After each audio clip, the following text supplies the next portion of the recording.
Let me tell you something about the human ego. It's a quiet force, hidden just beneath the surface of every choice we make, every word we speak, every silence we hold. We like to believe we are rational beings, guided by reason and free will. But in truth, so much of what we do is a negotiation between the fragile voice of our inner self and the world's reflection of who we think we are. That negotiation has a name. It is the ego. And here's the strange thing. The ego is both the mask we wear and the mirror we stare into. It's the story we tell ourselves about who we are, but also the prison that keeps us from seeing who we might become. Psychologists have studied this for decades. Sigmund Freud was the one who popularized the term ego, describing it as the mediator between our primitive desires and our higher ideals. But even before Freud, ancient philosophers were wrestling with the same question in different words. Who am I, really? Am I the sum of my desires, my fears, my accomplishments? Or am I something deeper that lives beneath the surface?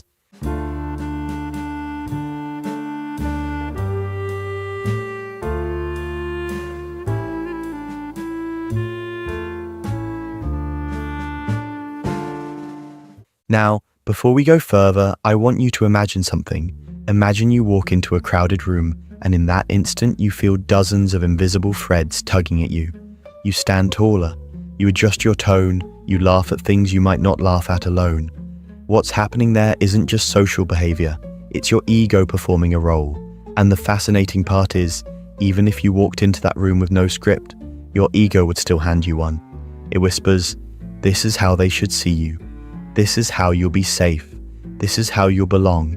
But here's where it gets even more interesting. If the ego is the actor on stage, who is watching the play? Who is sitting in the audience of your life, quietly judging every move? That is the eternal loop the ego creates. It makes you the star, the critic, and the audience all at once.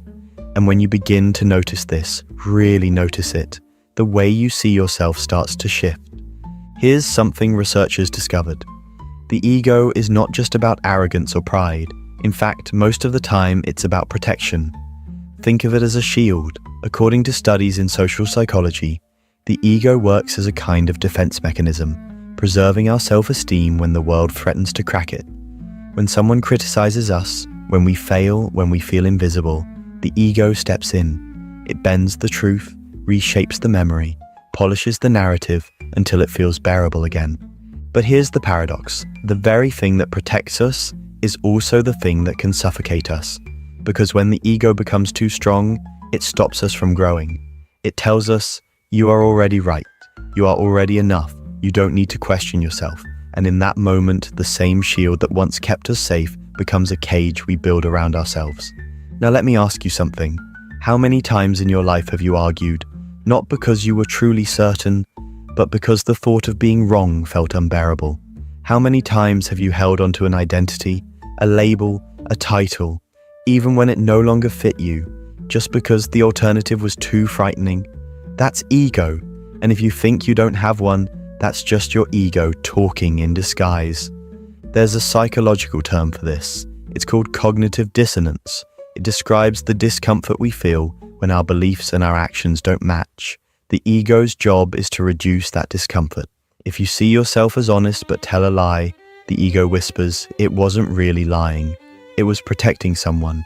If you see yourself as hardworking but procrastinate for days, the ego assures you, you work best under pressure. Do you see what's happening? The ego is not interested in truth. It's interested in survival. But here's the twist. The ego isn't evil. It isn't an enemy we need to destroy. It's simply part of being human. In fact, without it, we would crumble under the weight of the world's judgments. The problem is not that we have an ego, but that we often mistake the ego for who we truly are. Think of it like this. The ego is a mask, but the mask, if worn long enough, begins to mold itself to the face. We start believing that the mask is the face, that the story is the truth, and the longer we cling to that story, the harder it becomes to hear the quiet voice underneath. The voice that asks not, how am I being seen, but who am I really?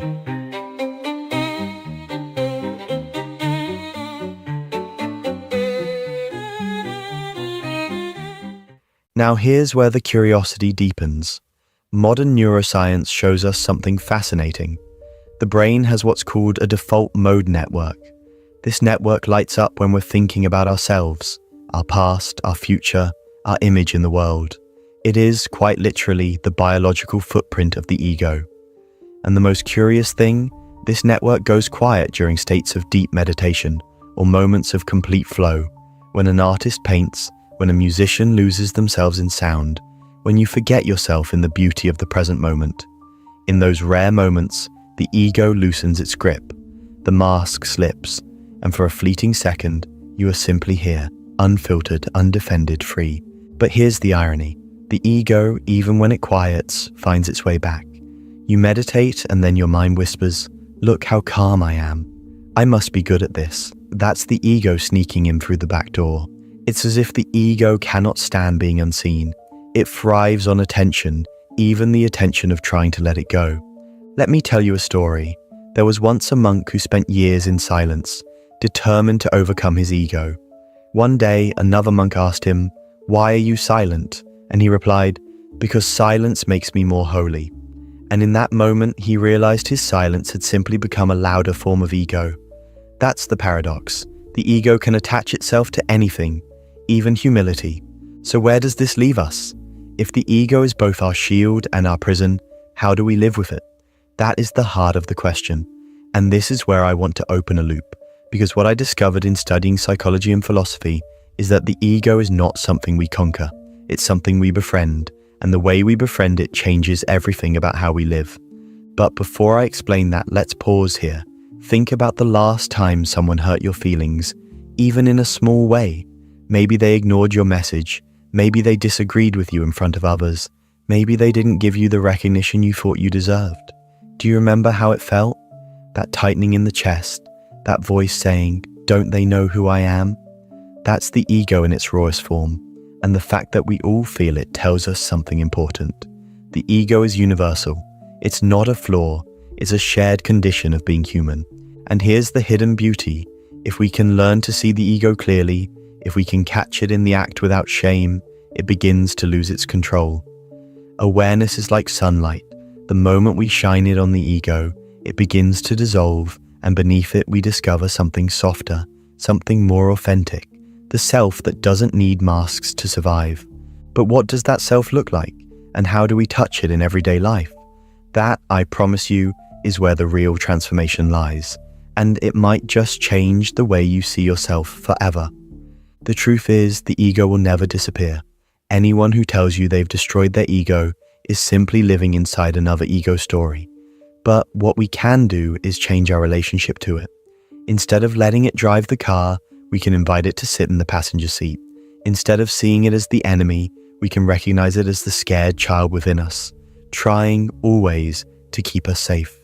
Think about it. Every time your ego flares up, it's usually because something precious feels threatened. Your worth, your identity, your belonging. The ego is like a guardian that believes the world is harsher than it really is, so it builds walls. But the problem with walls is that while they keep danger out, they also keep life out. Modern psychology tells us something powerful here. In self-determination theory, researchers found that humans thrive when three needs are met: autonomy, competence, and connection. When any of these feel at risk, the ego rises like a wave. If you're criticized at work, it shakes your sense of competence.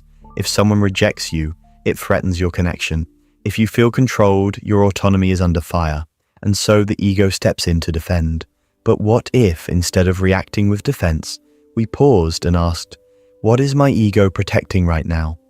Which of my needs feels threatened?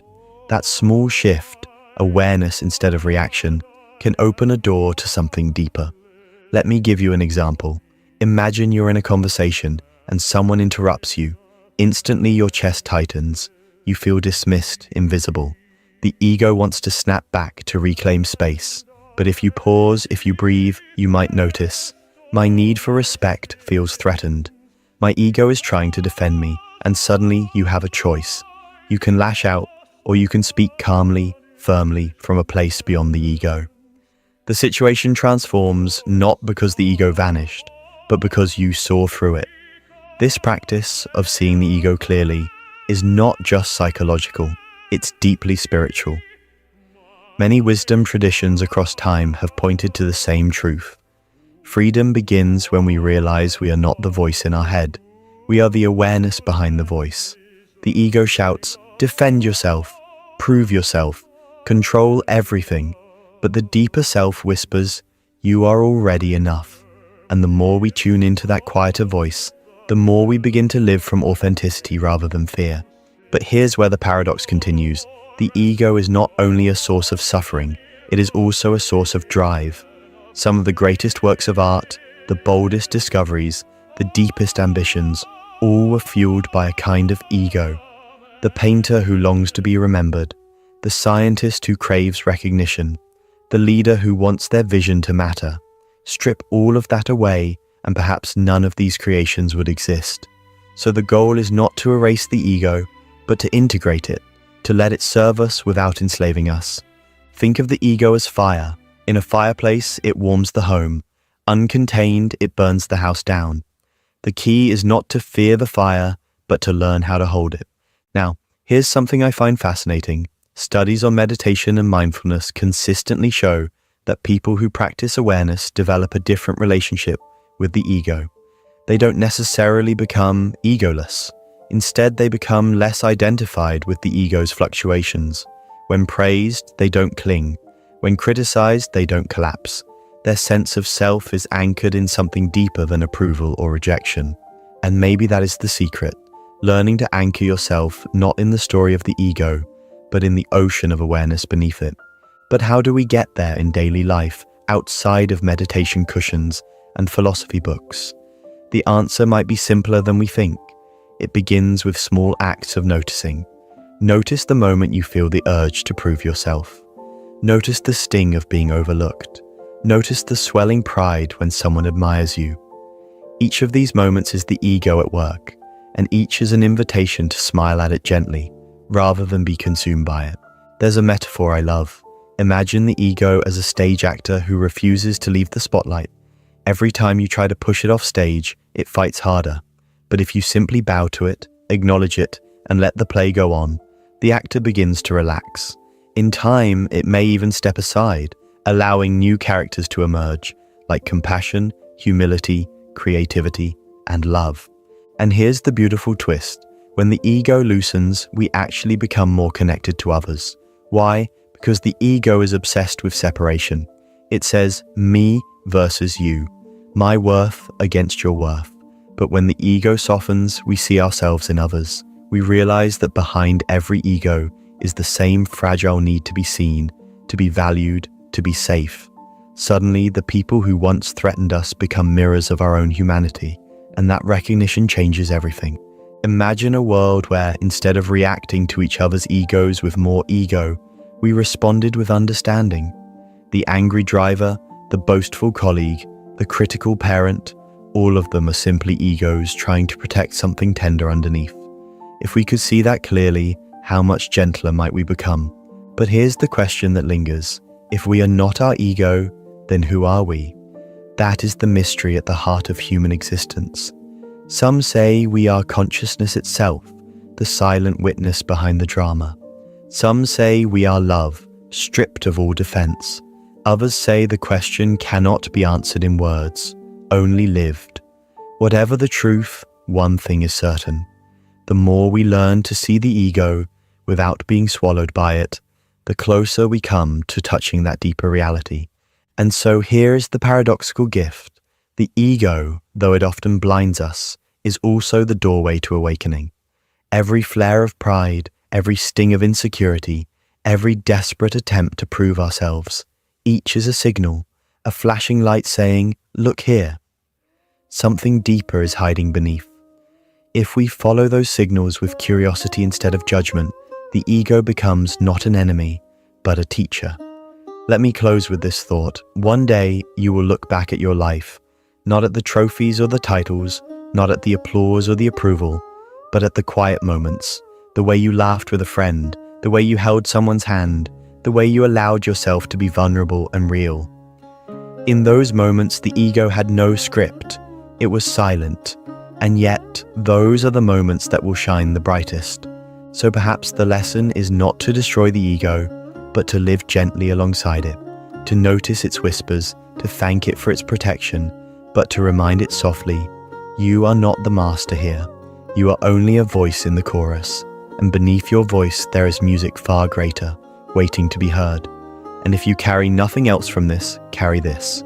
You are not the story your ego tells.